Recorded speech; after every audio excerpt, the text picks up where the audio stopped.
پاکستان میں کسی میڈیا نے دکھایا. بالکل اسی طرح جو ظلم و ستم جو زیادتی جو کراچی کے اندر ہو رہی ہے میرے خیال میں اس میں گورنر صاحب کا کردار بالکل سائلنس ہے اور وہ بالکل انہوں نے خاموش تماشائی کا کردار ادا کیا. ہونا ہی چاہیے تھا کہ اگر وہ پارٹی کے آپ کو لگتا ہے کہ انہیں خاموش نہیں رہنا چاہیے تھا؟ بالکل ان کو کردار ادا کرنا چاہیے تھا. دیکھیں میں نے آپ کو 3 گورنر کی مثال دی. چودھری سرور وہاں پر تھے, وہ کردار ادا نہ کر سکے, نون لیگ نے بہت طریقے سے انہوں نے استعفیٰ دیا. بالکل اس طرح میں نے آپ کو مثال سلمان تاثر کی دی, انہوں نے رول پلے کیا وہاں پر, وہ شہید ہو گیا بہرحال. اس طرح برجس طاہر کو بھی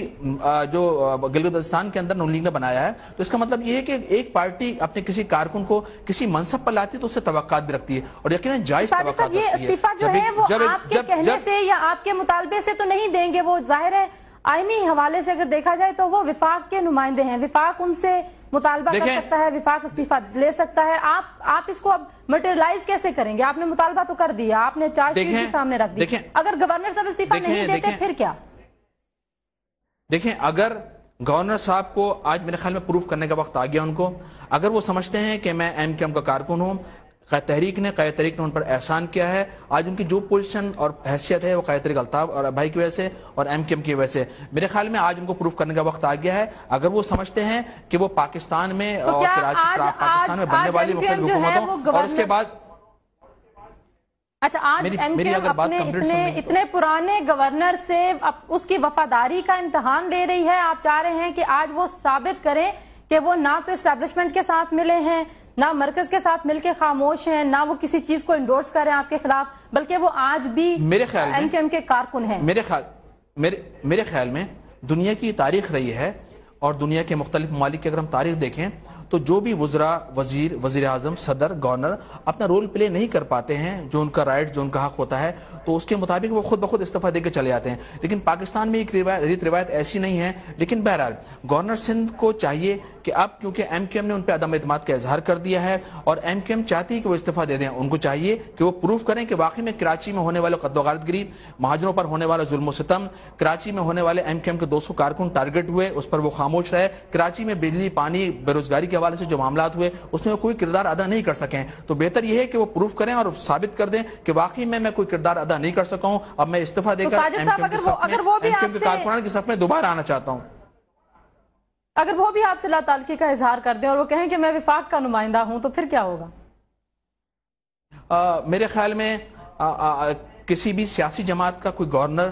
یا کوئی رہنما جو اس سیاسی جماعت کی بنیاد پر, بیس پر وہ آگے جائے, کوئی بھی گورنمنٹ یا وزراء, وزیر اعظم, صدر یا وزیر اعظم بنے, اگر وہ اس پارٹی سے ہٹ جائے تو اس کی کوئی حیثیت اہمیت نہیں ہوتی. اگر گورنر صاحب اس قسم اقدام